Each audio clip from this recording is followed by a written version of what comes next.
भाई जो गुरु वचन पे डट गे कट गे फंड। सतगुरुदेव की जय। बंदी छोड़ कबीर साहिब जी की जय। बंदी छोड़ गरीबदास जी महाराज जी की जय। स्वामी राम देवानंद जी गुरु महाराज जी की जय हो। बंदी छोड़ सतगुरु रामपाल जी सर्व भगवान संतों की जय की हो। जय। सर्व भक्तों की जय। धर्मी पुरुषों की जय। श्री काशी धाम की जय। श्री सुडानी धाम की जय। श्री क्रोथा धाम की जय। श्री बरवाड़ा धाम की जय। भाई और बहनों, हर बार आपको सूचित करना पड़ेगा, बताना पड़ेगा, हम भगत भाई बहनों ने केवल एकमात्र जयकारा अपने पूज्य गुरुदेव भगवान का ही लगाना है। आपने इस संदेश में सुना, सभी जयकारे गुरुदेव भगवान ने लगाए हैं। एकमात्र जयकारा गुरुदेव अपने भक्तों के लिए छोड़ते हैं जब उनके खुद के नाम का जयकारा लगाने का समय आता है। यानी हम भगत भाई बहन केवल एक ही जयकारा लगाते हैं, बंदी छोड़ सतगुरु रामपाल जी भगवान की जय। बाकी सभी जयकारे आप कोई भी सत्संग उठा के देख लो, तीनों समय की आरती उठा के देख लो, सारे जयकारे गुरुदेव भगवान लगाते हैं। केवल एकमात्र जयकारा स्वयं का वे अपने भक्तों के लिए छोड़ते हैं। तो ये नियम है भक्ति मार्ग का। भक्ति पर सफल होने के लिए भगत ने केवल एकमात्र अपने गुरुदेव भगवान का ही जयकारा लगाना होता है। हमने ना तो गरीबदास जी का जयकारा लगाना, ना दादा गुरु जी का लगाना, ना पंडित चिदानंद जी का लगाना, ना अन्य किसी महापुरुष का जयकारा लगाना। गुरुदेव कहते हैं, एक कै साधे सब सदें, सब साधे सब जाय, माली सींचे मूल को फले फूले अघाय। तो हमने इन बातों का विशेष तौर पर ध्यान रखना है। और दंडवत प्रणाम एकमात्र अपने गुरु को। हमने अपने गुरुदेव भगवान और उनकी फोटो के अलावा किसी को भी दंडवत प्रणाम नहीं करना है। ना गरीबदास जी को, ना पंडित चिदानंद जी की फोटो को, ना दादा गुरु की फोटो को, ना अन्य किसी को नहीं करना। जब गुरुदेव भगवान ने हमें अपने माता पिता के चरण छूने से भी मना कर दिया, यानी चरण केवल अपने गुरु के छूने हैं, अपने गुरु के अलावा किसी के नहीं। चरण छूने का मतलब है दंडवत करना, प्रणाम करना, उसकी पूजा करना। तो हमने अपने घर पर और दरबार में जहां पर हम दंडवत करते हैं, वहां सामने भी हमने केवल अपने गुरु का ही फोटो रखना है। हमने अपने दरबार साहिब में अपने गुरु के अलावा किसी और का फोटो नहीं रखना।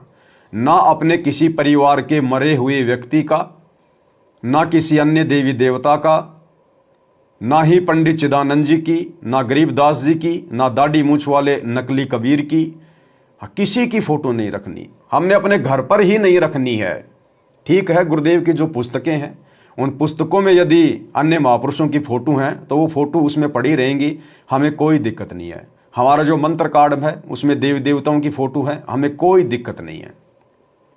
हमारी आस्था बिल्कुल भी अन्य किसी भी महापुरुष में नहीं होनी चाहिए। और अपने दरबार में तो विशेषकर हमने अपने गुरुजी के अलावा अन्य किसी की फोटो रखनी ही नहीं है। क्योंकि एक सत्संग में गुरुदेव भगवान ने हमें बिल्कुल स्पष्ट करके बताया हुआ है कि जो पतिव्रता स्त्री होती है, पतिव्रता, वो अपने बटुए में, वो अपने परस में एकमात्र अपने पति का ही फोटो रखती है, केवल अपने पति का ही फोटो। अब पति कौन है हमारा?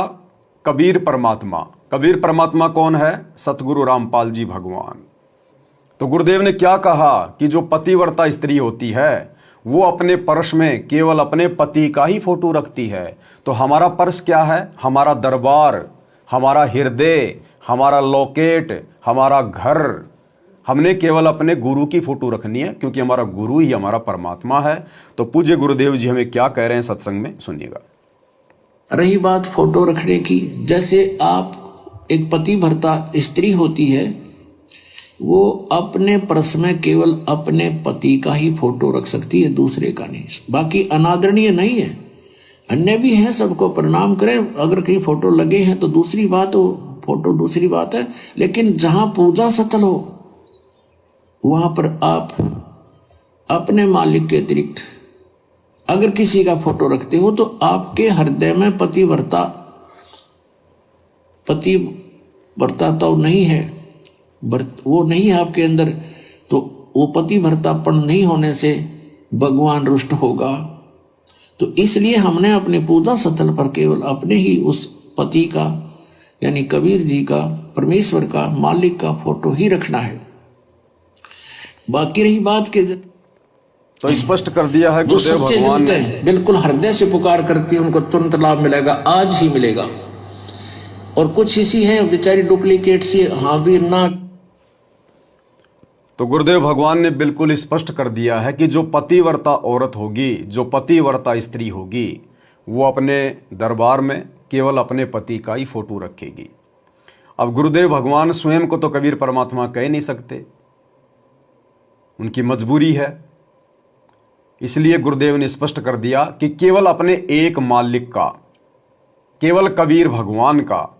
अब वो मालिक कौन है हमारा, कबीर भगवान कौन है हमारा, अब ये तो आप और हमने विचार करना पड़ेगा। हमें जिसने ज्ञान दिया, हमें जिसने उपदेश दिया, जिसने हमें सत्संग सुनाए, जिसने हमारे 100 कार्य सफल किए, जो हमारे हर प्रकार के कष्टों को, दुखों को हर रहा है, जो हमारी प्रार्थना सुन रहा है, जिसकी हम भक्ति कर रहे हैं, वही तो है हमारा एकमात्र मालिक, हमारा कबीर भगवान, सतगुरु रामपाल जी, यही है एकमात्र कबीर परमात्मा। तो जो पतिव्रता आत्मा होगी, और पतिव्रता आत्मा ही परमेश्वर को प्राप्त कर सकती है, मोक्ष प्राप्त कर सकती है। इसलिए हमने यदि इसी जन्म में, कलयुग की बिचली पीढ़ी में सतगुरुदेव भगवान के रहते सहते पूर्ण मोक्ष प्राप्त करना है, तो हमने अपने घर पर, अपने दरबार में, अपने लॉकेट में केवल अपने गुरुदेव का ही फोटो रखना है। अन्य जितने भी फोटो हैं आप उन सबको घर से बाहर निकाल दीजिएगा। गुरु गोविंद की फोटो जो नाम दीक्षा के समय दी जाती है उसको हटा दीजिएगा, जिसमें दाढ़ी मूंछ वाले नकली कबीर की फोटो ऊपर है और गुरु जी की फोटो नीचे है, उसको हटा दीजिएगा। उस फोटो को घी लगाकर शवा कर दीजिएगा। हमें उस फोटो की आवश्यकता नहीं है, केवल अपने गुरु की एकमात्र फोटो और कोई नहीं। एक सादे सब सदै, सब सादे सब जाए, माली सींचे मूल को, फले फूले अघाए। तो 3 चीजें हम भगत भाई बहनों ने गांठ बांध लेनी है। सबसे पहला, एकमात्र जयकारा अपने गुरु जी का। हमारे गुरु जी का वास्तविक नाम है कबीर। तो बंदी छोड़ कबीर साहिब की जय, या फिर बंदी छोड़ सतगुरु रामपाल जी भगवान की जय, केवल यही जयकारा। और बंदी छोड़ कबीर साहिब का जयकारा बोलते समय हमारे दिमाग में वो दाढ़ी मूंछ वाली फोटो नहीं आनी चाहिए, हमारे गुरुदेव भगवान की मूर्त आनी चाहिए, क्योंकि हमारे गुरुदेव का वैदिक नाम है कबीर देव। दूसरा, दंडोत प्रणाम केवल अपने गुरु जी को और किसी को नहीं। तीसरा, अपने घर पर और दरबार में और लॉकेट में एकमात्र अपने गुरुदेव की फोटो, किसी अन्य की नहीं। अन्यथा आप जी पतिव्रता पद पर नहीं माने जाएंगे और आप कभी भी अपने गुरुदेव के हृदय में या उनके चरणों में जगह नहीं बना पाएंगे। भाई जो गुरु वचन पे डट के, कट गे फंद 84 के, कट गे फंद 84 के, कट गे फंद 84 के।